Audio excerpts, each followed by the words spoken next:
March 1943. Middle of the Atlantic Ocean. 2 a.m. A British merchant ship splits in half. The torpedo hit so fast the crew didn't even have time to scream. 23 men swallowed by black water in under 4 minutes. But here's what makes your blood run cold. This wasn't random. The German U-boat knew exactly where that ship would be, down to the coordinate, down to the hour. It's the 7th Allied ship sunk this week, and the Allies have no idea how the Germans keep finding them. What the British Navy doesn't know yet is that across the ocean, in a mansion in the English countryside, a 23-year-old mathematician just solved a puzzle that would decide the fate of the entire war. This is the story of how a few brilliant minds broke an unbreakable code and changed history without firing a single bullet. But here's the part they don't teach you in school. The Allies almost lost this battle, and when they finally won it, they had to keep it secret for 3 decades. Because if the truth got out too soon, millions more would have died. Let's go back to where this nightmare began. September 1939, World War II kicks off. Nazi Germany isn't just rolling through Europe with tanks and soldiers. They have something else, something the Allies are terrified of. A machine. It's called the Enigma, and it's making Germany basically unstoppable. Here's how it works. Every single day, German commanders send thousands of messages, battle plans, troop movements, U-boat locations, supply routes. But before they send those messages, they encrypt them using the Enigma machine. It scrambles the letters so completely, so randomly, that even if you intercept the message, it looks like absolute gibberish. Random letters, no pattern, no meaning. The Germans are so confident in this machine, they believe it's mathematically impossible to break. And they're almost right. The number of possible settings on an Enigma machine is 159 quintillion. That's 159 with 18 zeros after it. Even if you had 1,000 people working around the clock, trying every combination by hand, it would take longer than the age of the universe to crack a single day's worth of messages. So yeah, the Allies are screwed. At least, that's what everyone thinks. Let's talk about what's actually happening in 1940 and 1941. The Battle of the Atlantic. It's not a battle in the traditional sense. There's no front line, no trenches, no ground to take. It's a slow, brutal war of starvation and supply. Here's the deal. Britain is an island. It can't grow enough food to feed its people. It can't produce enough oil, steel, or ammunition to fight the war. So everything has to come by ship. Convoys crossing the Atlantic from America and Canada. Thousands of ships, millions of tons of supplies. And lurking beneath the surface of the ocean, German U-boats, submarines. Silent, deadly, almost impossible to detect. They're hunting these convoys like wolves hunting sheep. In 1941 alone, the Germans sink over 1,000 Allied ships. That's more than 3 ships per day. Thousands of sailors dead. Fuel, food, weapons, all at the bottom of the ocean. Winston Churchill, the British Prime Minister, later admits, "The only thing that truly frightened me during the war was the U-boat peril. Not the bombing of London, not the threat of invasion, the U-boats. Because if the convoys stop getting through, Britain starves. Britain runs out of ammunition. Britain loses the war. It's that simple." And here's the nightmare that keeps Churchill awake at night. The German U-boats are coordinated. They're not just randomly patrolling the ocean. They're working together, sharing information, positioning themselves in wolf packs. How? through encrypted radio messages. Messages the Allies can intercept but can't read. Every day, British intelligence listens to hundreds of German transmissions, and every single one might as well be written in an alien language. Meanwhile, more ships sink, more men drown, more food rots at the bottom of the sea. The Allies are losing, and they're running out of time. Now, let me take you somewhere completely different. 50 miles north of London, a place called Bletchley Park. Before the war, it was just a Victorian mansion, ugly, drafty, surrounded by fields. But in 1939, the British government turns it into something else entirely, a secret code-breaking center. They call it Station X, and they fill it with the most brilliant, most eccentric, most obsessive minds they can find. Mathematicians, linguists, chess champions, crossword puzzle experts. These aren't soldiers. Most of them have never held a gun. They're nerds, geeks, social outcasts, and they're about to save millions of lives. The star of the show is a guy named Alan Turing. He's 27 years old, awkward, brilliant, kind of odd. He rides his bicycle to work wearing a gas mask during pollen season. He chains his coffee mug to the radiator so no one steals it. His colleagues think he's weird, but Alan Turing's brain works differently than everyone else's. Where most people see chaos, he sees patterns. Where most people see impossible problems, he sees solutions. And when he looks at the Enigma machine, he doesn't see something unbreakable. He sees a puzzle, a very hard puzzle, but still, just a puzzle. Here's the thing about the Enigma machine. It's not actually random. It looks random, but it's following rules, mathematical rules. And if you can figure out the rules, you can reverse engineer the whole system. But there's a catch. Actually, several catches. First, the Germans change the Enigma settings every day at midnight. So even if you crack today's code, tomorrow you're starting from scratch. Second, you need to crack it fast. Messages are time-sensitive. Knowing where a U-boat was yesterday is useless. You need to know where it is right now. Third, you can't just guess and check. There are too many possibilities. You need a systematic approach. And fourth, here's the killer. You can't let the Germans know you've broken the code, because the second they realize, they'll change the entire system, and you're back to square one. Turing looks at this impossible problem, and he has an idea. What if you could build a machine to fight a machine? Not a human trying to outthink the Enigma, but a machine. An electromechanical calculator that could test thousands of possibilities per second. It's a wild idea. It's never been done before. But Turing convinces the British government to fund it. And in 1940, the first prototype is ready. They call it the bomb. It's the size of a room. It weighs over a ton. It sounds like a factory when it runs. But it works. Sort of. Because here's what no one tells you. Breaking Enigma wasn't just about having a smart machine. It was about having smart people who knew how to use that machine. And one mistake, one tiny slip-up, could cost everything. Let's jump to May 1941. The Battle of the Atlantic is getting worse. In April alone, the Germans sank 195 ships. The Atlantic Ocean is becoming a graveyard. But at Bletchley Park, something is starting to shift. The codebreakers are getting faster, more efficient.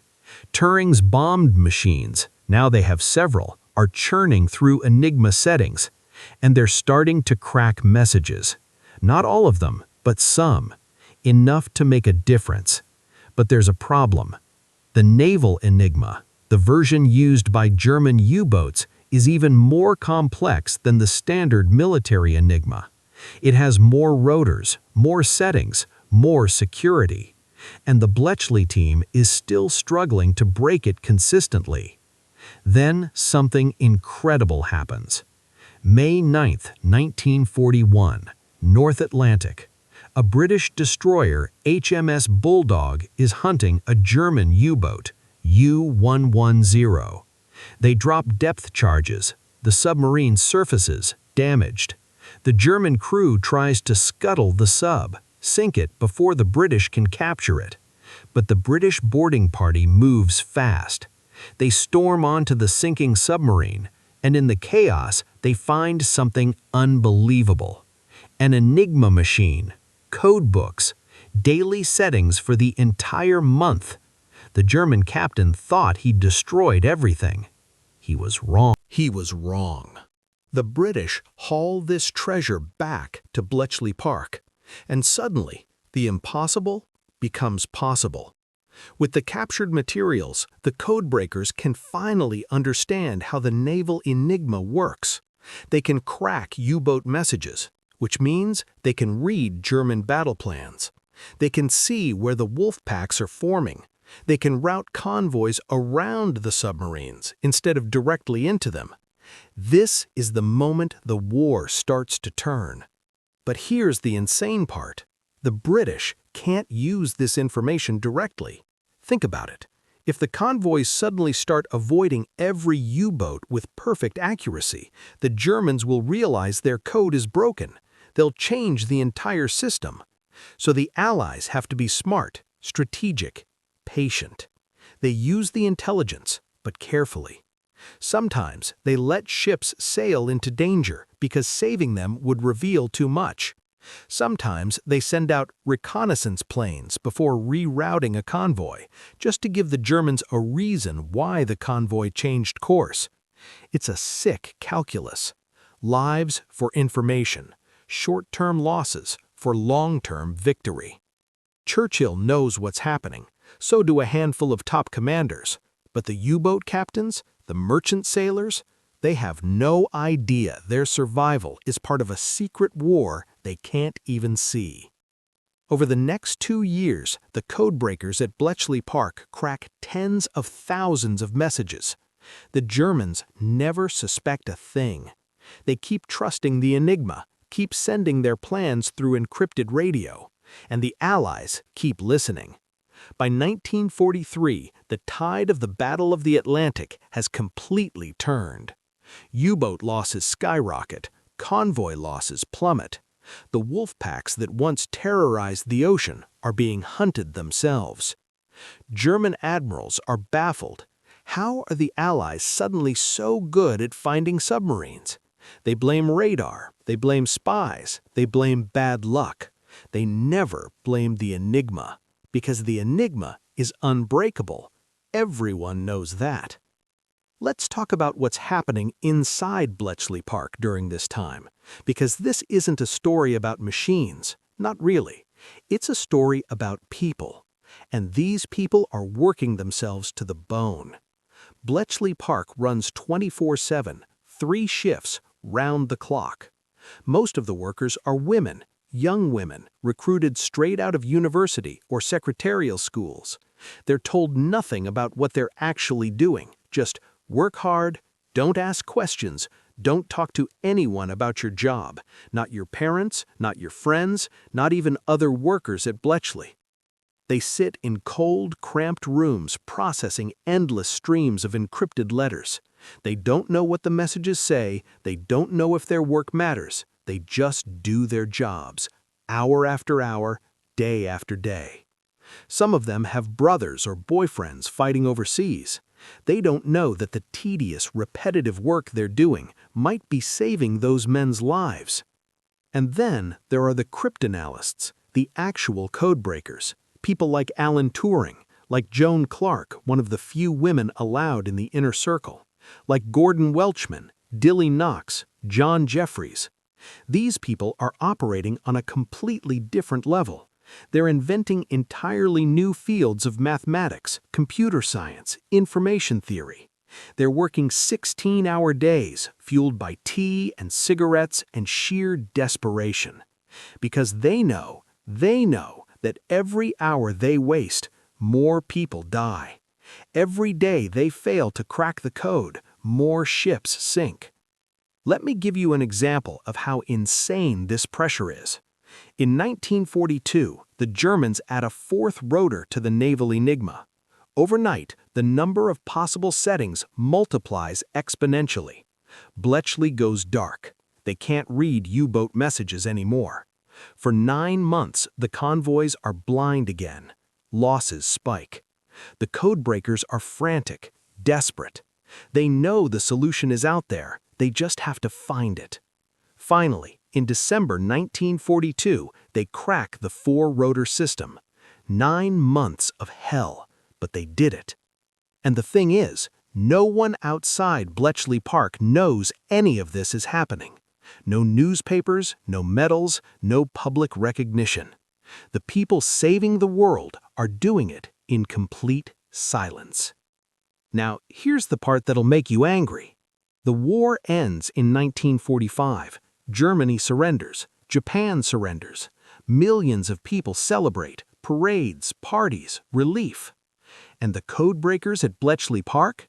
They're told to go home. And they're told never, ever talk about what they did. Not kidding. The British government makes them sign the Official Secrets Act. They're forbidden to tell anyone about Enigma, about the bomb machines, about Bletchley Park. Not their spouses, not their children, not historians. The whole operation is classified, locked away. Why? Because Britain is keeping some of the Enigma machines and it's giving them to former colonies and allied nations, telling them it's secure communication equipment. And then Britain is quietly reading all of their messages. It's one of the greatest intelligence coups in history. But it only works if the secret stays buried. So for 30 years, the people who helped win World War II stay silent. Alan Turing? After the war, he's prosecuted for being gay, which was illegal in Britain at the time. He's chemically castrated, stripped of his security clearance, humiliated. In 1954, at age 41, he dies from cyanide poisoning, likely suicide. The man who saved millions of lives dies in disgrace, and the world has no idea what he did. Joan Clark? She goes back to a quiet life, works as a numismatist, never tells anyone about her war work. The thousands of young women who operated the machines, who processed the intercepts, who kept Bletchley Park running, they go back to being secretaries, teachers, housewives. No recognition, no thanks, no story. It's not until 1974, almost 30 years after the war ends, that the British government finally declassifies some information about Bletchley Park. And even then, they release it slowly, carefully. The full story doesn't come out until the 1990s. By then, most of the codebreakers are dead. They never got to see their work recognized, never got to tell their families what they did. Historians now estimate that the work at Bletchley Park shortened the war in Europe by at least 2 years. 2 years. That's millions of lives saved, military and civilian. The Holocaust might have lasted 2 more years without them. The atom bombs might have been used on Germany as well as Japan. Countless cities might have been destroyed.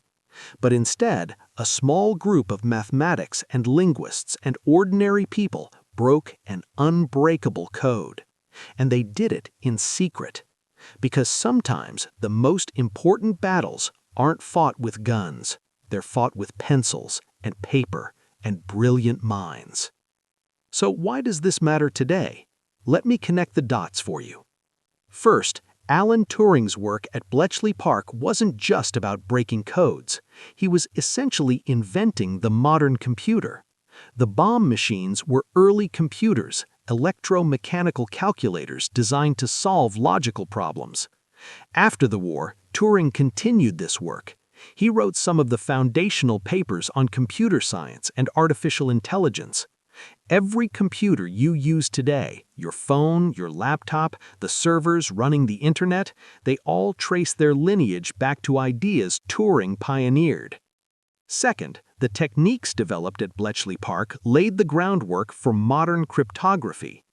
Everything you do online, banking, shopping, private messages, is protected by encryption. That encryption exists because mathematicians learned how to make codes and how to break them. The arms race between code makers and code breakers that started with Enigma, it never stopped.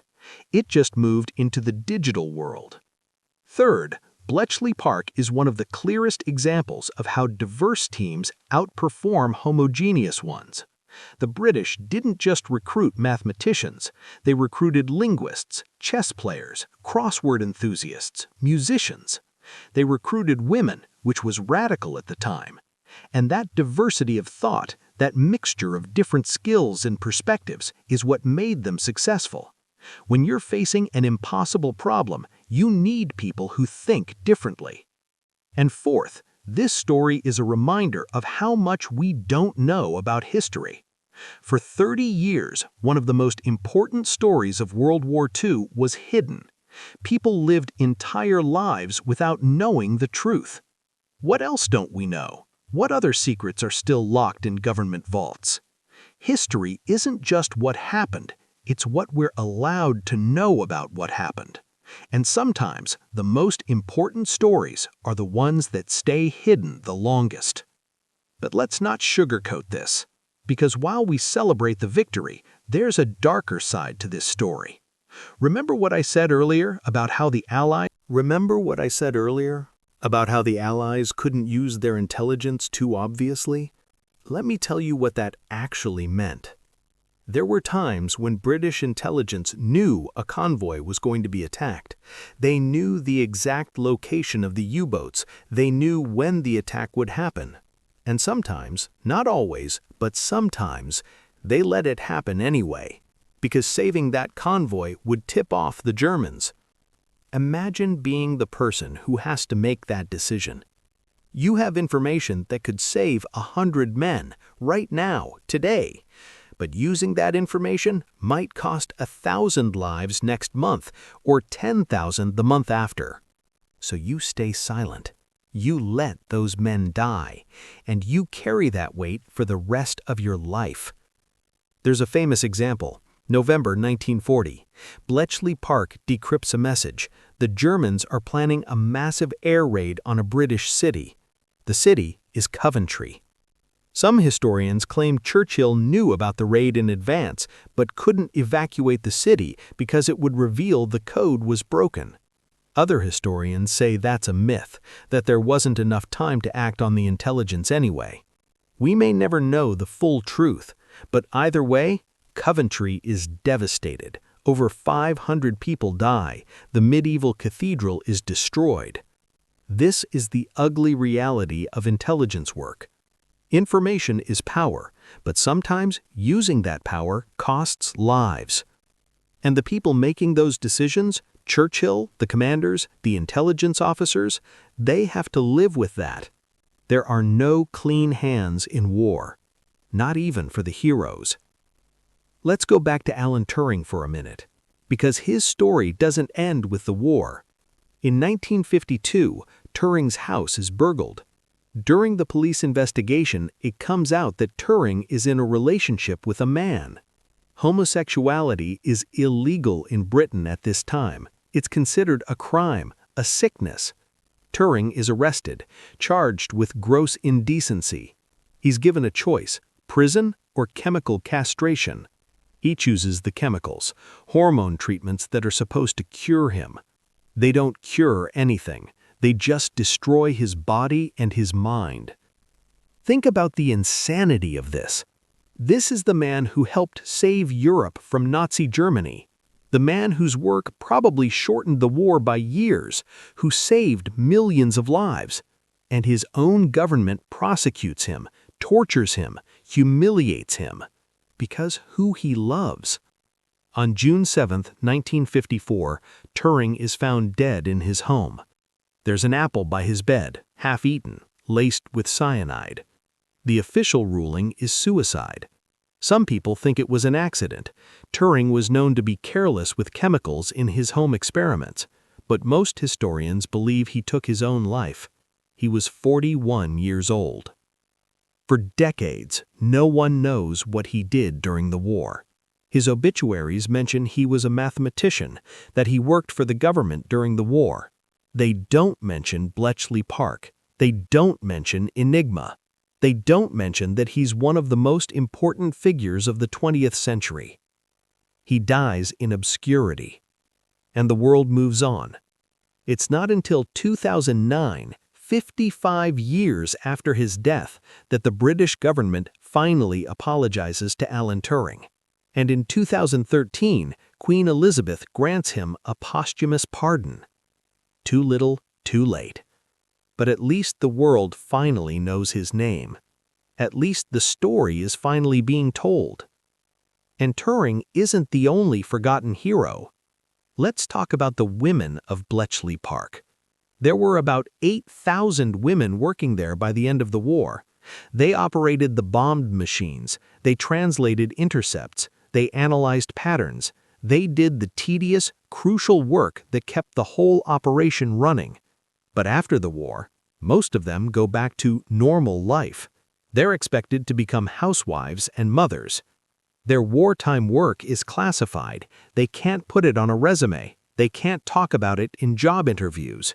And even when the information is eventually declassified, many of their contributions are minimized or erased. Take Joan Clark.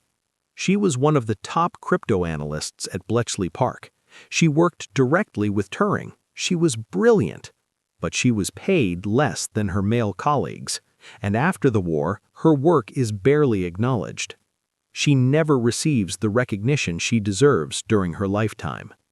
Or take Mavis Lever, who made key breakthroughs in breaking Italian naval codes. Or Margaret Rock, who helped crack the Enigma variations. Or the thousands of women we don't even know their names. They saved lives, they changed history, and they were told to stay quiet about it. It's only in recent years, thanks to historians, documentaries, and films, that we're starting to understand the full scope of their contributions. But for most of these women, the recognition came too late. They lived their entire lives without anyone knowing what they did. Think about that. You do something extraordinary, something that matters, and you can never tell anyone, never share it, never feel proud of it publicly. You just carry it in silence. That takes a different kind of courage. So what's the legacy of Bletchley Park? What did all this sacrifice actually accomplish? Let's break it down. Military impact. Breaking Enigma gave the Allies a massive strategic advantage, not just in the Battle of the Atlantic, but across multiple theaters of war. They could read German army communications, Luftwaffe orders, plans for counterattacks. During the D-Day invasion, Allied commanders knew where German forces were positioned because they'd intercepted and decoded the orders. In North Africa, British forces could anticipate German movements. It wasn't perfect. The intelligence wasn't always timely. The Germans sometimes changed codes or procedures. But overall, it was a game changer. Human impact. As I said earlier, historians estimate Bletchley Park shortened the war by at least 2 years. 2 years fewer of fighting, of bombing, of starvation, of Holocaust. How many lives is that? Millions, easily millions. Every convoy that made it across the Atlantic because the U-boats were avoided.